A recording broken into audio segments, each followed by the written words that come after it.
प्रभु यीशु मसीह के नाम से shalom. Shalom. Leadership 101 plus in Christ discipline and prayers में हम आपका स्वागत करते हैं। जैसे कि आप जानते हैं, हम पिछले 2 हफ्तों से फेसबुक पे लाइव आ रहे हैं और पास्टर पंकज और मैं, हम दोनों चाहते हैं कि मसीह लोग परमेश्वर की सही शिक्षा जो परमेश्वर के वचन के मुताबिक है उसमें बने। जैसे कि हमने पिछले दिनों में वचन पढ़ा था, इफिसियों 4 अध्याय उसका 20 वचन, उसमें लिखा है, पर तुमने मसीह की ऐसी शिक्षा नहीं पाई। और उसके बाद हमने पिछले हफ्ते पढ़ा था रोमियो 8 अध्याय उसका 31 वचन, यदि परमेश्वर हमारी ओर है तो हमारा विरोधी कौन हो सकता है। तो आज भी हमारे बीच में खुदावन के दास पास्टर पंकज हैं। वो परमेश्वर के वचन में से हमें और गहराई की बातें सिखाने जा रहे हैं। तो बाकी का समय मैं पास्टर पंकज को देते हुए, प्रभु यीशु मसीह के नाम से सबको शालोम और परमेश्वर आप सबको आशीष दे और बरकत दे। आइए हम लोग परमेश्वर के वचन में चलते हैं। हम लोग आज देखेंगे, हम पढ़ेंगे मत्ती उसका 6 अध्याय निकालेंगे, मत्ती की अंजील उसका 6 अध्याय। और आज हम लोग देखेंगे कि हमें प्रार्थना कैसे करनी है और किन चीजों के लिए करनी है। आज बहुत ही खास मैसेज है ये और खास ही टीचिंग है, शिक्षा है कि आज हमें देखेंगे कि हमें प्रार्थना कैसे करनी है और किन चीजों के लिए करनी है। देखिए, आज हम लोग पढ़ेंगे मत्ती 6 अध्याय उसकी 9 आयत। जब हम पढ़ते हैं तो हम लोग देखते हैं कि प्रभु यीशु मसीह ने हमें एक बहुत ही अच्छा एग्जाम्पल, उदाहरण दिया है प्रार्थना करने का। आइए हम देखेंगे मत्ती की इंजील उसका 6 अध्याय उसकी 9 आयत पढ़ेंगे। अतः तुम इस रीति से प्रार्थना किया करो, हे हमारे पिता। देखिए क्या बोलता है, हे हमारे पिता, तू जो स्वर्ग में है, तू जो स्वर्ग में है, तेरा नाम पवित्र माना जाए। देखिए पहली चीज उसने क्या बोली है, उसने बोला है तुम इस रीति से प्रार्थना करो, ए हमारे पिता जो तू स्वर्ग में है, तेरा नाम पवित्र माना जाए। पहली बात। दूसरी बात, तेरा नाम पवित्र माना जाए, तेरा राज्य आए। दूसरी बात बोलता तेरा राज्य आए, तेरी इच्छा जैसी स्वर्ग में पूरी होती है वैसे पृथ्वी पर भी हो। देखिए पहली चीज क्या बोलता है, तू जो स्वर्ग में है तेरा नाम पवित्र माना जाए। दूसरी बात बोलता है तेरा राज्य आए। तीसरी बात बोलता है जैसे तेरी इच्छा स्वर्ग में पूरी होती है पृथ्वी पर भी हो। और चौथी बात वो क्या कहता है, सुनेंगे, हमारी दिन भर की रोटी आज हमें दे। नहीं, क्या बोलता है, हमारे दिन भर की रोटी आज हमें दे। ध्यान से सुनिएगा, चौथी बात क्या बोलता है, हमारे दिन भर की रोटी आज हमें दे। आगे, और जिस प्रकार हमने अपने अपराधियों को क्षमा किया है, वैसे ही तू भी हमारे अपराधों को क्षमा कर। पांचवी बात वो कहता है जैसे हमने अपने अपराधियों को क्षमा किया है वैसे ही तू भी हमारे अपराधों को क्षमा कर। ये पांचवी बात है। अभी देखिए 6वीं बात क्या है, और हमें परीक्षा में ना ला, हमें परीक्षा में मत ला, परंतु बुराई से बचा, परंतु बुराई से बचा। और ये जो बात 6वीं बात है वो क्या है, हमें परीक्षा में मत ला, और 7वीं बात है हमें बुराई से बचा। देखिए आप जब इस पूरी प्रार्थना को देखते हैं, है ना, जब इस पूरी प्रार्थना को देखते हैं तो यीशु मसीह ने पूरा एग्जाम्पल हमें दिया है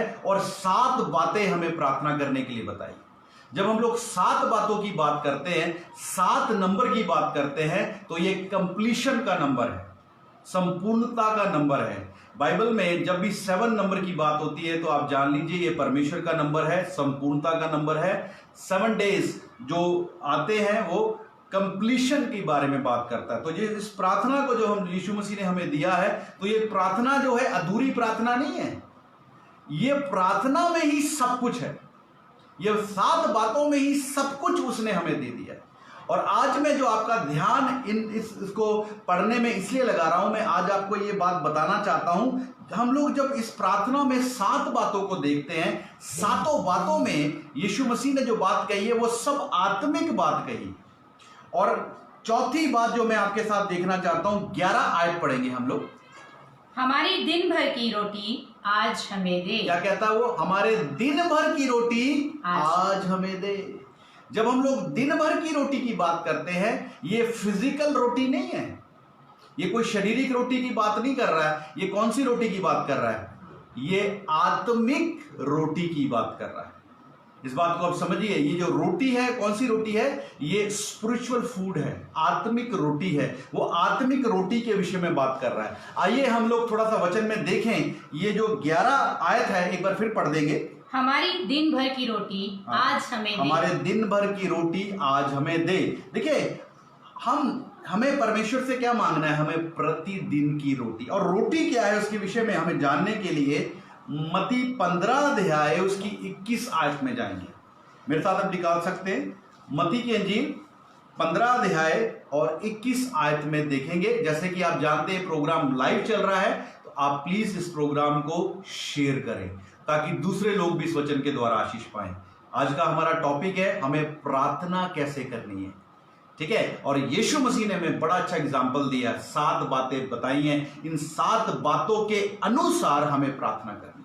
यहां पे मैं एक बात आपको और बताना चाहता हूं। ये 7 बातें जो है एक परमेश्वर का कायदा कानून है, एक प्रोटोकॉल है।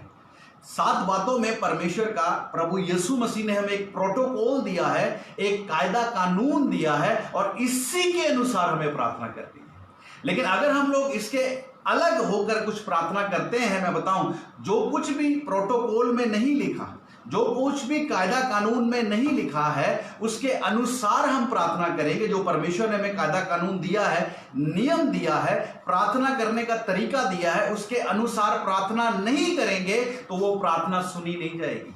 हम अपनी तरीके से प्रार्थना नहीं कर सकते। हमें परमेश्वर के आत्मा के द्वारा, प्रभु यीशु मसीह के दिए हुए तरीके से प्रार्थना करनी है। तो हमने देखा 11 आयत में क्या कहता है, हमारे दिन भर की रोटी आज हमें दे। आइए हम रोटी के बारे में थोड़ा देख लें कि वो रोटी है क्या। हम जाएंगे मत्ती की इंजील 15 अध्याय 21 आयत से पढ़ेंगे, ध्यान सुनिएगा।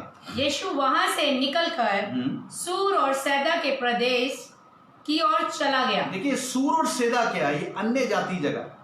यीशु मसीह वहां से निकला और सूर सैदा यानी अन्य जाति जो जगह है वहां पर चला गया। आगे, उस प्रदेश से एक कनानी स्त्री निकली और चिल्लाकर कहने लगी। अब वहां से कनानी स्त्री निकली और क्या कहने लगी? चिल्लाने लगी। आगे, हे प्रभु, हे प्रभु, दाऊद की संतान मुझ पर दया कर। क्या बोलती? हे प्रभु, दाऊद की संतान मुझ पे दया कर। आपको याद आया होगा जब तिमई का पुत्र बरतमई भी इसी तरीके से बोलने लगा।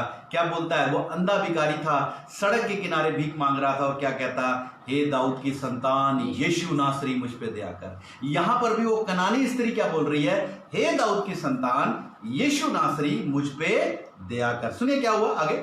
मेरी बेटी को दुष्ट आत्मा बहुत सता रहा है। मेरी बेटी को दुष्ट आत्मा बहुत सता रहा है, पर उसने उसे कुछ उत्तर ना दिया। अब यीशु मसीह ने कोई आंसर उसको नहीं दिया। अब ध्यान सुनिएगा आगे क्या हुआ। तब उसके चेलों ने उसके पास आकर विनती की। अब उसके चेले उसके पास आकर रिक्वेस्ट कर रहे, विनती कर रहे हैं। क्या विनती कर रहे हैं? इसे विदा कर, इसे विदा कर, क्योंकि वह हमारे पीछे चिल्लाती हुई प्रभु आ रही है। ये हमारे पीछे आ रही है, चिल्लाती हुई। अब प्लीज इसको विदा करो, जो ये चाहती इसको दे दो। अभी सुनिए आगे क्या हुआ। उसने उत्तर दिया, इजराइल के घराने को की खोई हुई भेड़ों को छोड़ मैं किसी के पास नहीं भेजा गया। क्या बोलता है यीशु मसीह? कहता है इजराइल की भेड़ों को छोड़ मैं किसी दूसरे के पास नहीं भेजा गया हूं। आगे पढ़िए क्या लिखा।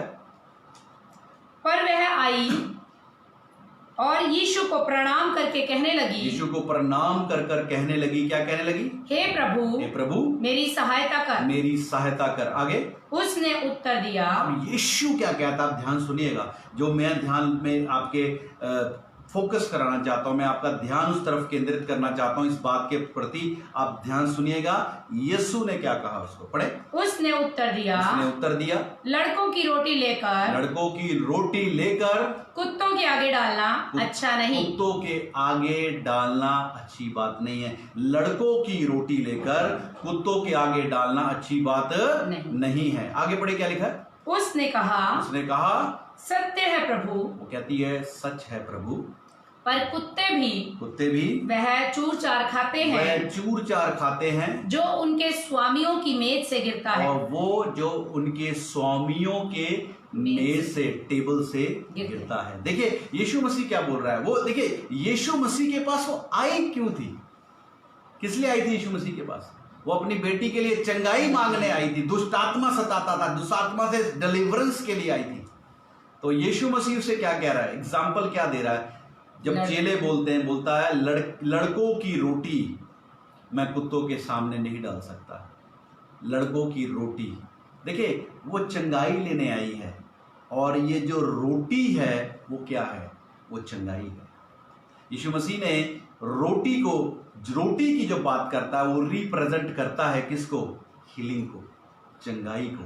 वो चंगाई, वो छुटकारा लेने आई थी। यीशु मसीह बोलता है मैं लड़कों की रोटी, लड़कों की चंगाई, एग्जाम्पल दे रहा है, लड़कों की चंगाई को मैं कैसे कुत्तों के आगे डालूं? और वो लेडी क्या बोलती है?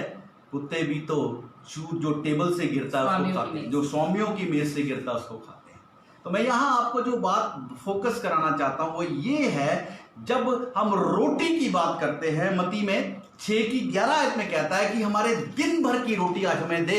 उसका मतलब क्या है? उसका मीनिंग क्या है? उसका मीनिंग है हमें प्रतिदिन परमेश्वर से चंगाई चाहिए, हमें प्रतिदिन परमेश्वर से छुटकारा चाहिए, हमें प्रतिदिन उस रोटी को, उस सामर्थ को, उस शक्ति को मांगना है जो हमें चलाएगी। लेकिन इन 7 बातों में, मत्ती 6 अध्याय उसकी 9 आयत से जो प्रार्थना यीशु मसीह ने दी है, 7 बातों में आप कहीं नहीं देखेंगे उसने फिजिकल चीज के लिए प्रार्थना करने को बोला। उसने किसी चीज के लिए नहीं बोला। बोलता आजमाइश में ना पड़ने दे बल्कि बुराई से बचा। ये कोई शारीरिक चीज नहीं है, ये आत्मिक चीज है। अब प्रार्थना को पढ़ के देखिए, प्रार्थना में कोई भी शारीरिक चीज की डिमांड उसने नहीं की है।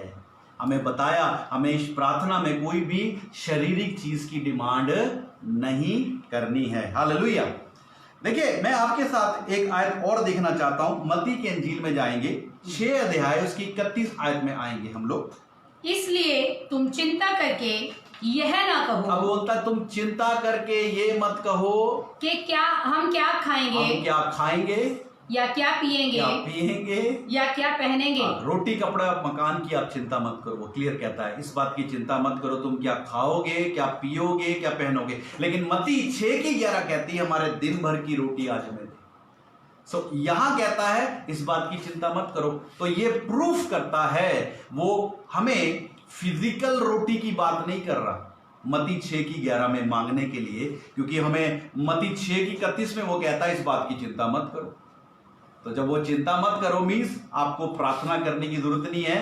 इस बात की चिंता मत करो, पढ़ देंगे एक बार फिर से, मत्ती 6:31 पढ़ेंगे। क्या लिखा? इसलिए तुम चिंता करके यह ना कहना, चिंता करके ये मत कहना कि हम क्या खाएंगे, या क्या पहनेंगे, या क्या पिएंगे। रोटी कपड़ा मकान की बोलता चिंता मत करो। दूसरे शब्दों में मत्ती 4:4 में लिखा है, कहता इंसान केवल रोटी से नहीं परंतु उस वचन से जो परमेश्वर के मुख से निकलता है जिंदा रहेगा। हालेलुया। सो यहां पर हमें बताना चाहता हूं हमारे को फिजिकल चीजों के लिए प्रार्थना करने की जरूरत नहीं है। मत्ती 6:31 कहती है इस बात की चिंता मत करो क्या खाओगे, क्या पियोगे, क्या पहनोगे। रोटी कपड़ा मकान की चिंता मत करो। इस बात की चिंता मत करो कि तुम्हारी शादी होगी कि नहीं होगी, तुम्हारे को सरकारी नौकरी मिलेगी कि नहीं मिलेगी, तुम्हें मकान मिलेगा कि नहीं मिलेगा, तुम्हारा वीजा लगेगा कि नहीं लगेगा। इस बात की चिंता करने की तुम्हें जरूरत नहीं है। देखिए दोबारा पढ़िए, मत्ती 6 अध्याय उसकी 31 आयत पढ़ेंगे हम लोग। पढ़िए। इसलिए तुम चिंता करके यह मत कहना कि हम क्या खाएंगे, या क्या पिएंगे, या क्या पहनेंगे। रोटी कपड़ा मकान की चिंता करने की जरूरत नहीं है। आगे, क्योंकि अन्य जातीय इन सब वस्तुओं की खोज में रहते हैं। अन्य जाति जो है वो इन चीजों की खोज में रहते हैं। अन्य जाति लोग क्या करते हैं?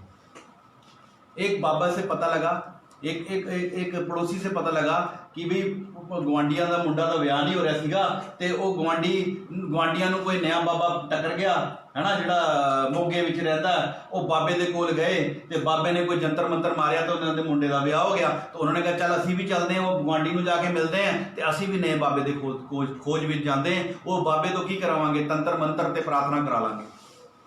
सो अन्य जाति क्या करते हैं? यही काम करते हैं। मैं आज आपको ये बात बताना चाहता हूं, आज मसीह लोग भी यही काम करते हैं।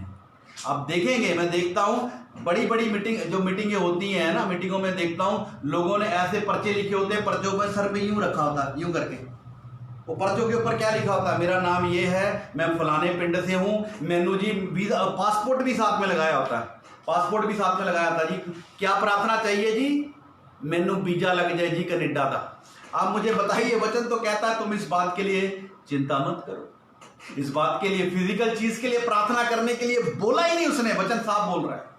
अब पुराने नियम में, नए नियम में आप जब देखते हैं, आप पतरस के समय में देखिए, यीशु मसीह के समय में देखिए, पौलुस के समय में देखिए, पूरी बाइबल को पढ़ के देखिए, आप कहीं एक एग्जाम्पल नहीं देखेंगे कि चेलों के पास, यीशु के पास या प्रेरितों के पास कोई आया और आकर कहने लगा मेरी बेटी की शादी नहीं हो रही जी, आप उनके लिए प्रार्थना कर दो, मैनू घर नहीं मिल रहा जी, उसके लिए प्रार्थना कर दो। बाइबल में आप इस एग्जाम्पल को नहीं देखेंगे, क्योंकि यीशु मसीह ने हमें 7 बातों में बोला है, हमें 7 बातों के अनुसार प्रार्थना करनी है। ये एक परमेश्वर का प्रोटोकॉल है, नियम है, इसी के अनुसार प्रार्थना करनी है। इसके अलग हम प्रार्थना करेंगे वो सुनी नहीं जाएगी। जो कुछ उसके कायदे कानून में लिखा है उसके अनुसार प्रार्थना करने से परमेश्वर सुनता है, अगर नहीं करेंगे तो परमेश्वर नहीं सुनेगा। मैं आपको एक चीज और बताना चाहता हूं, मेरे साथ यूहन्ना 5 अध्याय उसकी 19 आयत में जाएंगे।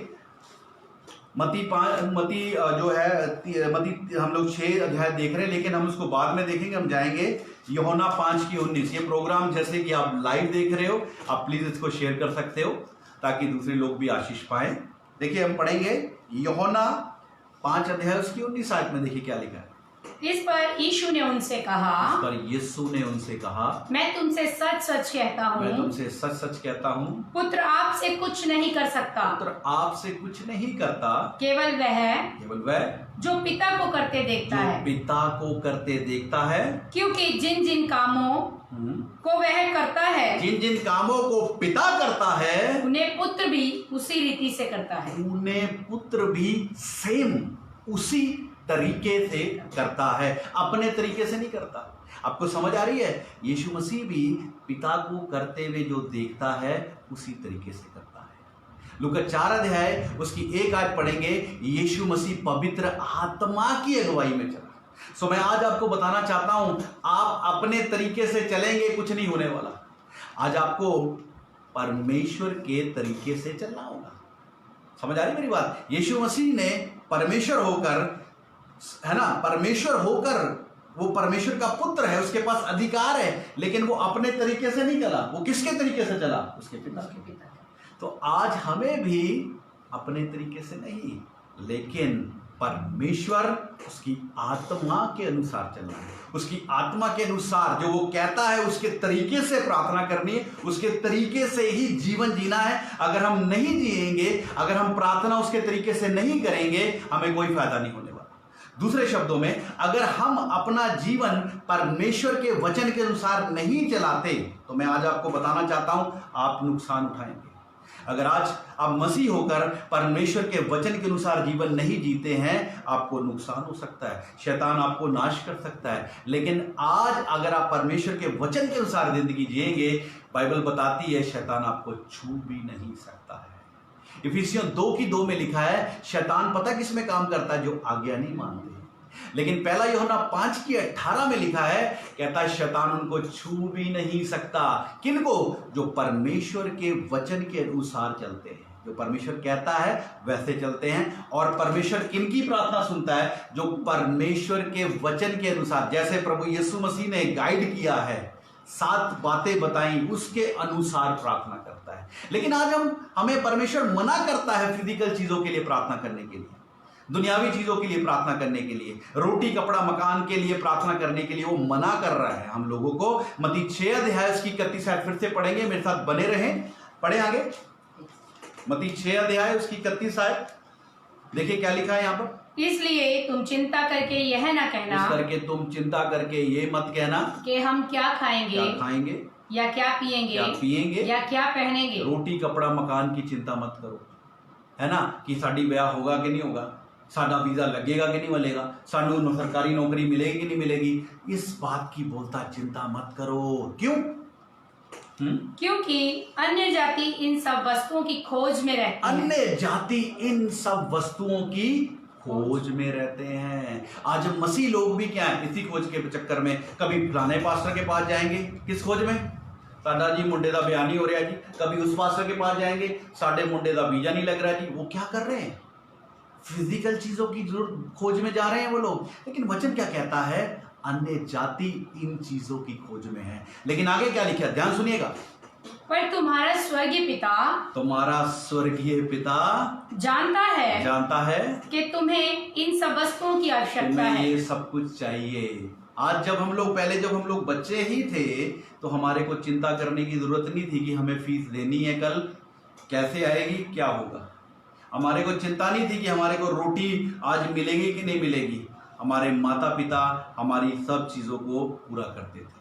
उनको हमें चिंता करने की, हमें विनती करने की, उनके पास जाने की जरूरत नहीं थी। वो सब जानते थे कि हमें क्या चाहिए। इसी तरीके से हमारा चाहिए। आज मैं आपको बताना चाहता हूं, आपको फिजिकल चीजों के लिए प्रार्थना करने की जरूरत नहीं है। यीशु मसीह ने 7 बातें, आप ध्यान से पढ़िएगा, मत्ती 6 अध्याय 9 से पढ़ेंगे। उस प्रार्थना में आप प्रार्थना का तरीका देखिएगा, वहां फिजिकल चीज के लिए प्रार्थना करने को नहीं बोल रहा। वो कहता तुम्हारा स्वर्गीय पिता जानता है तुम्हें क्या चाहिए। अभी आगे पढ़े, क्या लिखा? इसलिए पहले तुम परमेश्वर के राज्य और उसके धर्म की खोज करो बोलता है, तो ये सब वस्तुएं भी तुम्हें मिल जाएंगी। पहले तुम परमेश्वर के धर्म और उसके राज्य की खोज करो। कोठी, बंगला, ठीक है, सरकारी नौकरी, वीजा, मकान, शादी, ये सब कुछ तुम्हें मिल जाएगा। लेकिन वो कहता है तुम्हें प्रार्थना चाहिए तो क्या करना पड़ेगा? पहले उसके धर्म और उसके राज्य की खोज करनी है। अभी हमें समझना है उसका धर्म और राज्य क्या। 6:33 एक बार फिर पढ़ेंगे और ध्यान से सुनिएगा। आज मैं क्या बताने जा रहा हूं परमेश्वर के वचन से। 6:33 सुनिएगा, तब आप जानेंगे कि जो कुछ आप मांगते हैं वो कैसे मिलेगा। आज लोग प्रार्थना करते हैं, उनको मिलता नहीं है। लोग प्रार्थना करते हैं, कभी फलाने पास्टर से कराते, कभी इस पास्टर से कराते, मिलता क्यों नहीं है? You know why? इसलिए क्योंकि वो परमेश्वर के वचन के अनुसार प्रार्थना ही नहीं करते। परमेश्वर चाहता ही नहीं है कि हम फिजिकल चीजों के लिए प्रार्थना करें। उसे पता है हमें फिजिकल चीजें चाहिए, लेकिन वो मिलेगी कैसे? उसका एक प्रोटोकॉल है, उसका एक नियम है, उसकी एक कंडीशन है। वो क्या है? 6:33 एक बार पढ़ेंगे, मैं फिर आपको समझाऊंगा। पढ़िए। इसलिए पहले तुम परमेश्वर के राज्य और उसके धर्म की खोज करो, तो ये सब वस्तुएं भी तुम्हें मिल जाएंगी। ये सब कुछ तुम्हें मिलता जाएगा। हालेलुया। आज हमें परमेश्वर के धर्म और उसके राज्य की खोज करने की जरूरत है। आज मैं बताना चाहता हूं परमेश्वर का धर्म का राज्य क्या है। पहली चीज क्या? हमें परमेश्वर के धर्म की खोज करनी है। और धर्म किसका है? हमारा नहीं है, परमेश्वर का है। क्योंकि हमारे धर्म के काम, बाइबल बताती है, परमेश्वर के सामने मैले चिथड़ों के समान है। यशाया में लिखा है हमारे धर्म के काम परमेश्वर के सामने मैले चिथड़ों के समान है। इसलिए हमारे धर्म के काम नहीं, किसके धर्म के काम? परमेश्वर के धर्म के काम। परमेश्वर के धर्म के काम का मतलब क्या है? धर्म का मतलब क्या है? धर्म का मतलब है गुड वर्क, अच्छे काम। आज हमें वो काम की खोज करनी है जो प्रभु यीशु मसीह करके गया और कह के गया। इसका मतलब है हमें परमेश्वर के वचन को सीखना है, जानना है, और जो वो करके गया और कह के गया उसके अनुसार जिंदगी जीनी है। अगर हम ऐसा करेंगे, इसका मतलब क्या है? ये परमेश्वर के धर्म की खोज करना है। दूसरी बात वो क्या बोलता है? परमेश्वर के राज्य की खोज करना। क्या करना?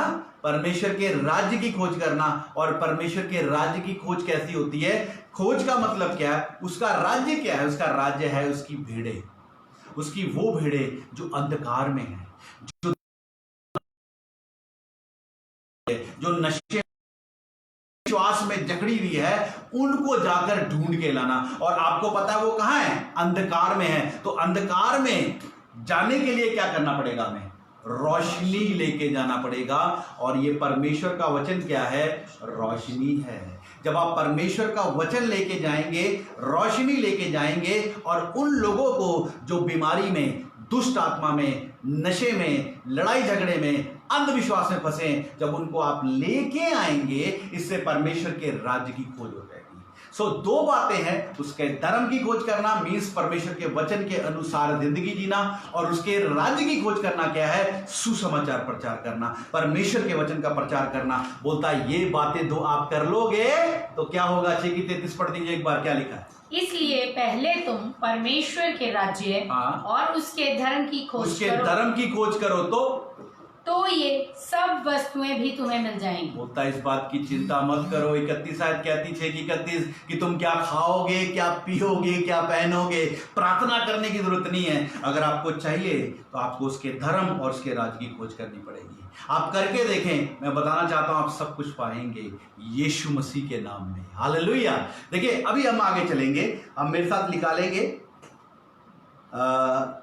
मत्ती 7 की 7 पढ़ेंगे, क्या लिखा है, ध्यान से सुनिएगा। मांगो तो तुम्हें मिलेगा। बोलता मांगोगे तो तुम्हें मिलेगा, ढूंढोगे तो तुम पाओगे, खटखटाओ तो तुम्हारे लिए खोला जाएगा। खटखटाओ तो तुम्हारे लिए क्या होगा, खोला जाएगा। देखिए आज ये वचन हम लोगों को बताते हैं, ये वचन मुझे भी जब मैं मसीह में आया मुझे भी बताया गया, भाई आपको जो चाहिए ना, अगर आपको नौकरी चाहिए आप प्रार्थना करो मिल जाएगी, क्योंकि परमेश्वर के वचन में लिखा है मांगोगे तो मिलेगा। आपको घर की जरूरत है ना, प्रार्थना करो, वचन में लिखा मांगोगे तो मिलेगा, तो प्रार्थना करो मिल जाएगा। लेकिन मैं बताना चाहता हूं यहां पर वो फिजिकल चीजों को, दुनिया की चीजों को मांगने की बात नहीं कर रहा है। आज हम लोग इस वचन को गलत तरीके से लोगों को पेश करते हैं, यहां पे लोगों को गलत तरीके से परमेश्वर का वचन पेश करते हैं, और जो परमेश्वर के वचन सुनने वाले हैं वो भी परमेश्वर के वचन को जानकर देखते नहीं है कि क्या लिखा उसमें। समझ रहे मेरी बात को। आप लोगों को चेतावनी देना चाहता हूं, चैलेंज देना चाहता हूं, और मैं आप लोगों को ये बात कहकर इंकरेज भी करना चाहता हूं, जब कोई परमेश्वर का दास वचन सुना रहा है, आप उसके वचन को ध्यान से सुनते हैं तो वचन में देखिए कि ऐसा लिखा भी है कि नहीं लिखा है। क्योंकि मैं जब वचन पढ़ रहा था प्रेरितों के ग्रंथियों 10 की 15 पहला ग्रंथ पौलुस यहां क्या कह रहा है, उसके बाद प्रेरितों के काम 17 की 11 पढ़ेंगे। पहले पढ़ेंगे पहला ग्रंथियों 10 की 15।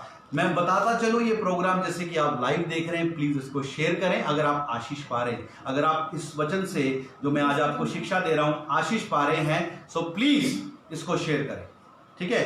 तो पहला ग्रंथियों 10 की 15।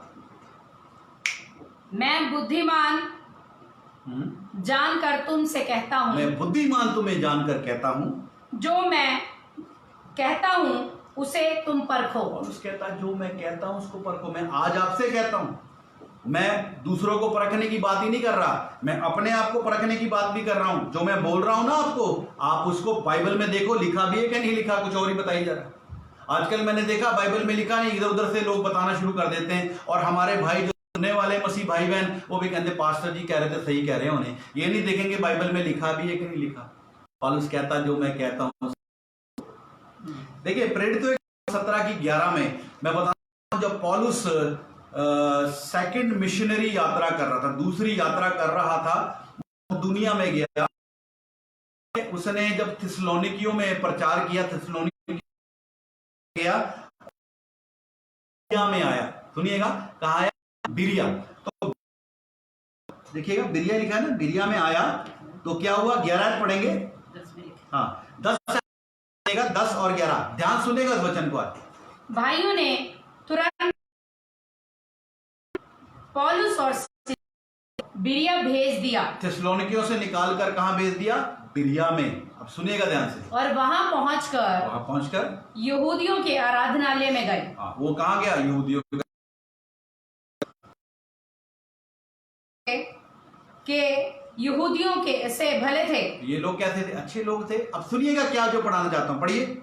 और प्रतिदिन पवित्र शास्त्रों में ढूंढते, प्रतिदिन पवित्र शास्त्र में ढूंढते थे, क्या ढूंढते रहे कि ये बातें यूं ही हैं कि नहीं, ये बातें यूं ही लिखी हैं या नहीं है। क्या आज हम लोग जो प्रचार करते हैं, हम आपको सुनाते कि आप ढूंढते हो वचन में लिखा है ऐसा कि नहीं लिखा, या कहते जो जी पास्टर जी कहते हैं वो तेरा रफदा रूप है जी, हाँ सही गल है।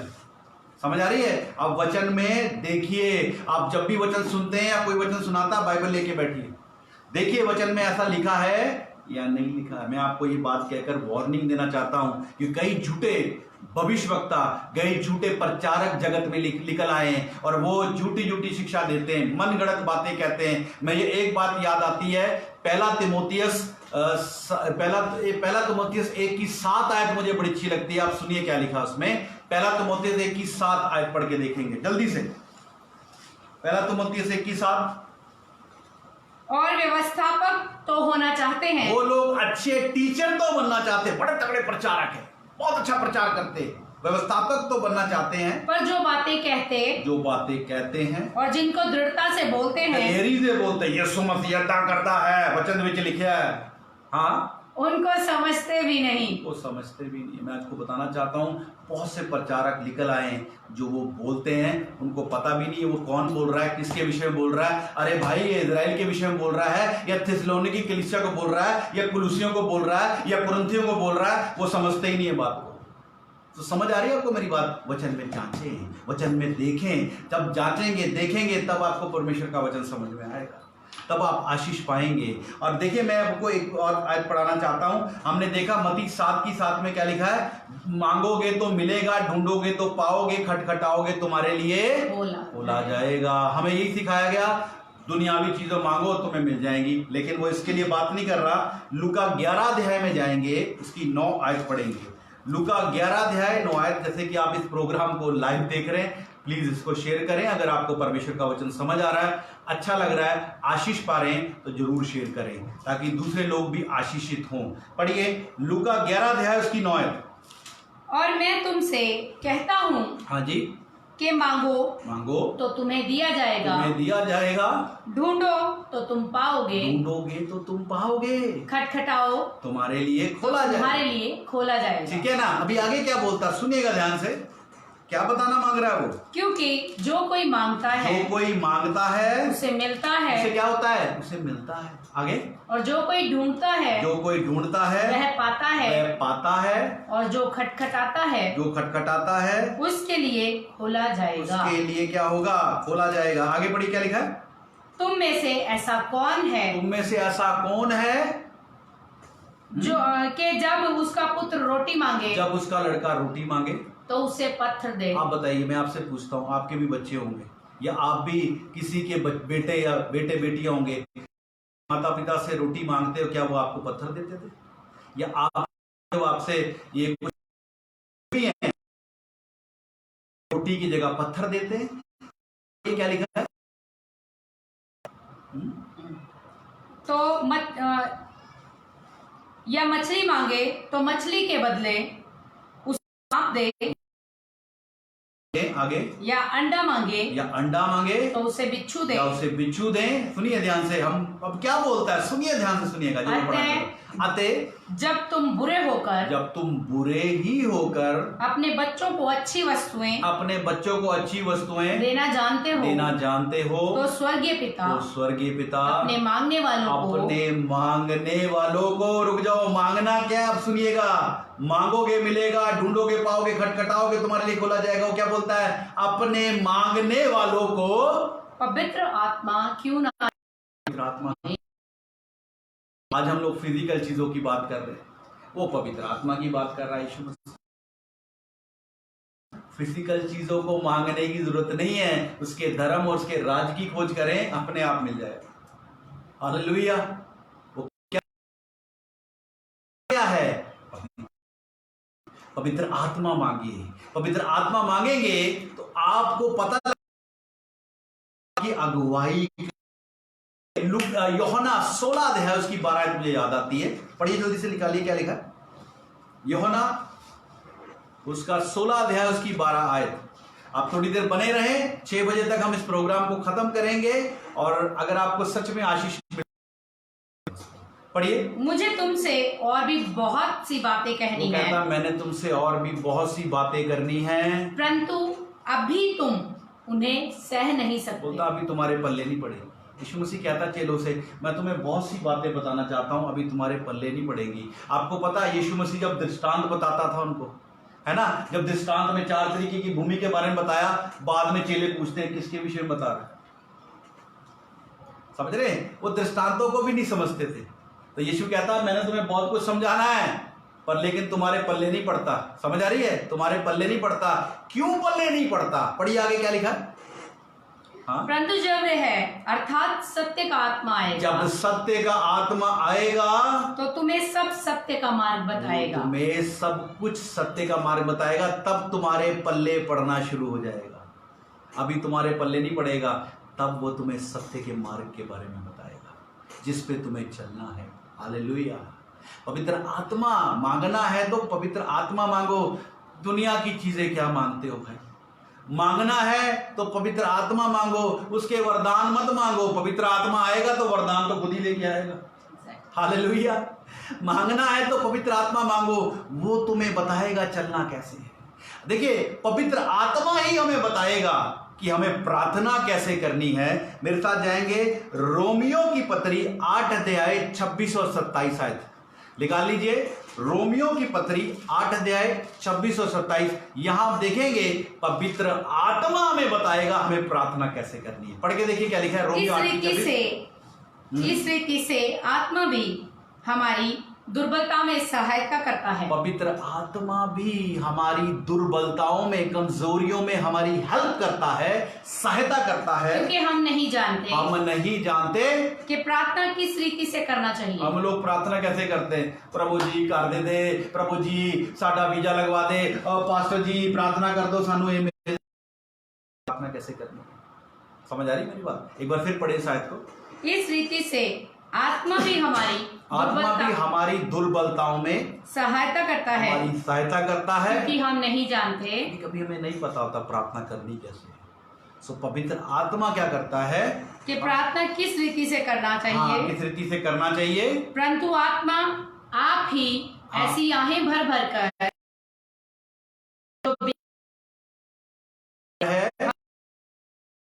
हमारे लिए विनती करता है। सुनिए आगे क्या लिखा है।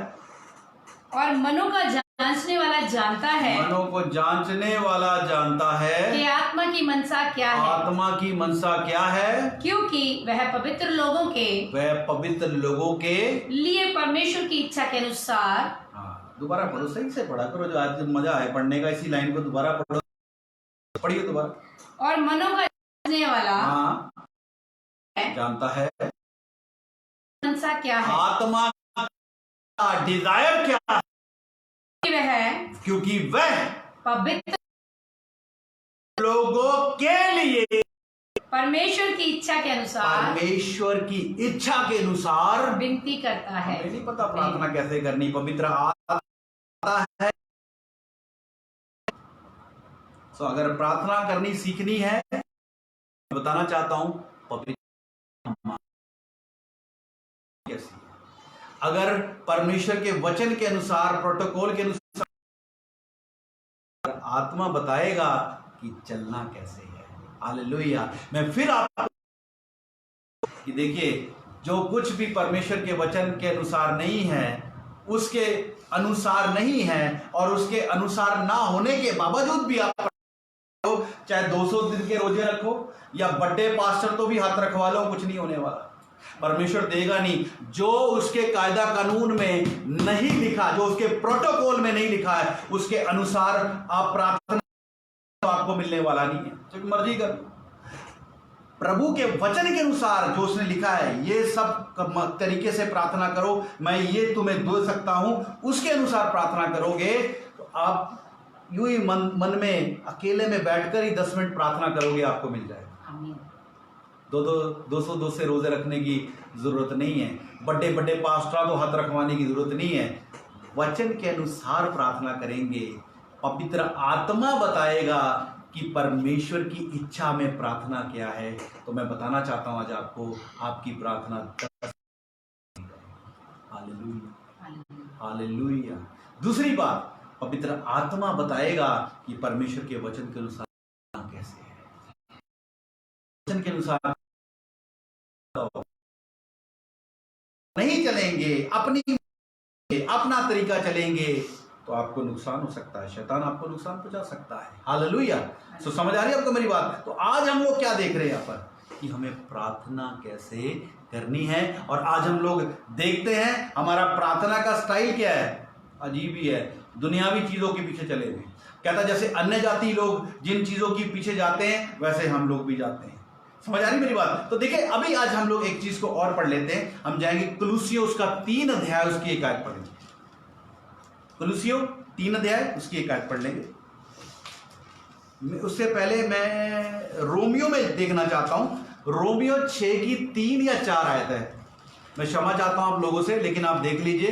रोमियो 6 की 3 है, यस 3 आयत है। पढ़ के देखिए क्या लिखा। क्या तुम नहीं जानते कि हम सब जिन्होंने मसीह यीशु का बपतिस्मा लिया। मैं आप लोगों से बात कर रहा हूं जो लोग बपतिस्मा पा चुके हैं, जिन लोगों ने प्रभु यीशु मसीह को अपना मुक्ति दाता परमेश्वर ग्रहण कर लिया है।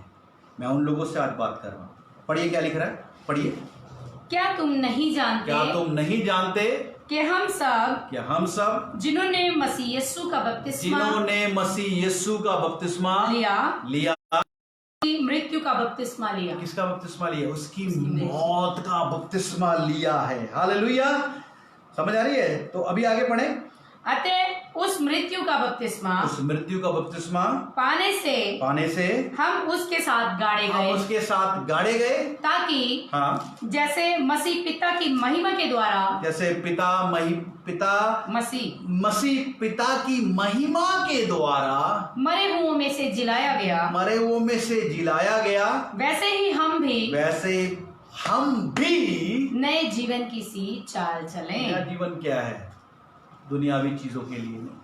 पहले हम अन्य जाति थे, प्रभु को नहीं जानते थे, तो कभी बाबे के पीछे, कभी उसके पीछे, कभी उसके पीछे भागते थे, दुनियावी चीजों के पीछे भागते थे।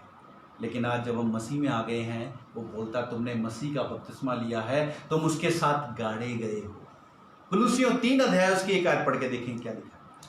अतः जब तुम मसीह के साथ जिलाए गए, अब बोलता जब तुम मसीह के साथ जी उठे हो तो स्वर्गीय वस्तुओं की खोज में रहो। जमीन की चीजें की डिमांड में मत रहो। इस बात की चिंता मत करो क्या खाओगे, क्या पियोगे, क्या पहनोगे। इस बात की चिंता मत करो वीजा लगेगा, शादी होगी, सरकारी नौकरी मिलेगी या नहीं मिलेगी। इस बात की चिंता मत करो, क्योंकि तुम अब मसीह में जी उठे हो तो स्वर्गीय वस्तुओं की खोज में रहो। आगे, जहां मसीह विद्यमान है आगे, और परमेश्वर की दाहिनी ओर बैठा है। आगे, पृथ्वी की नहीं परंतु स्वर्गीय वस्तुओं पर ध्यान लगाओ। पृथ्वी की नहीं परंतु स्वर्गीय वस्तुओं की ओर ध्यान लगाओ। लेकिन आज हमारा ध्यान कहाँ है? चर्च, कलीसिया, विश्वासी, बपतिस्मा पाए लोगों में आपसे पूछता हूं, आज आपका ध्यान कहाँ है? क्या आप स्वर्गीय वस्तुओं की ओर देख रहे हैं, या आज आपका ध्यान शरीर की, जमीन की चीजों के ऊपर है, पृथ्वी की चीजों के ऊपर है? आप चर्च जा तो रहे हैं, क्या लेने जा रहे हैं?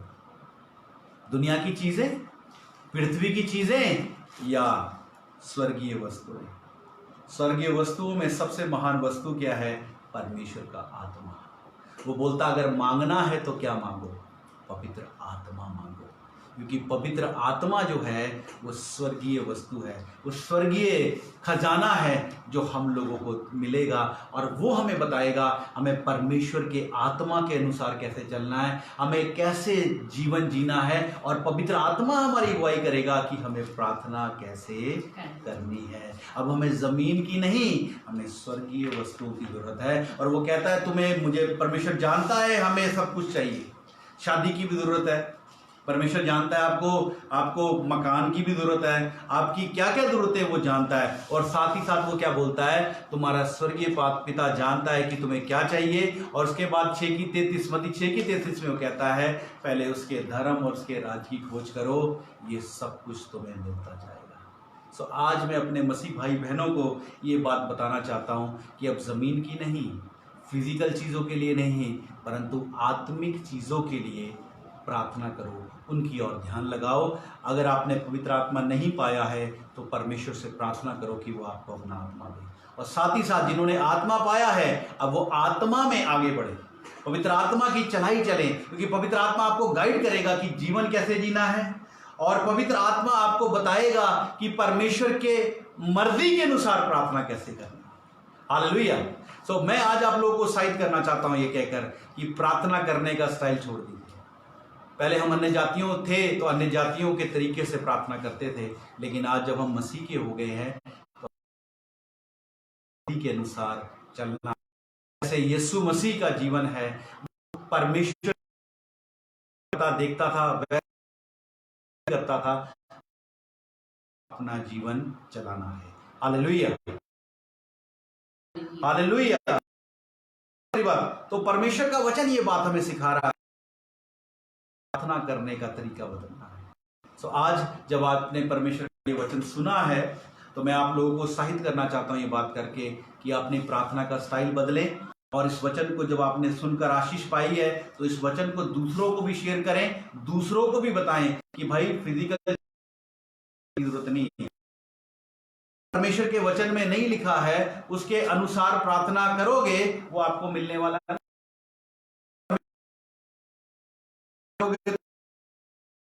कहता ही नहीं है कि दुनियावी चीजों, तो जितने मर्जी दूसरे दिन के रोजे रखो, चाहे जो मर्जी करो, वो आपको मिलने वाला नहीं है। समझ आ रही है आपको मेरी बात? तो सेम वे मैं आज आपको ये बात बताना चाहता हूं कि आप लोग क्या करें, परमेश्वर के वचन के अनुसार प्रार्थना करें। हालेलुया। सो आइए हम लोग इस समय प्रार्थना, मैं विनती करूंगा एंजल मार्क से करना चाहती हूं, उत्साहित करे। अभी टाइम है हमारे पास और वो उसके बाद प्रार्थना कर सकते हैं। सच में का धन्यवाद हो, और बहुत ही अच्छा परमेश्वर के दास के द्वारा हमने सीखा कैसे करना चाहिए। और सच में हमें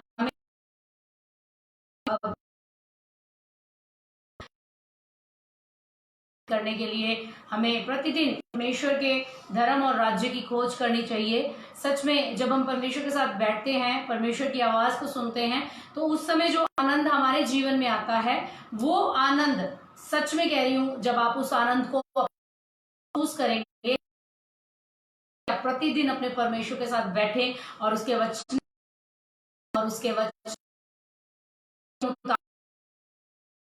परमेश्वर आप लोगों से प्यार करता है, और उसने हम लोगों से इतना प्यार किया कि उसने अपना इकलौता पुत्र हमारे लिए दे दिया।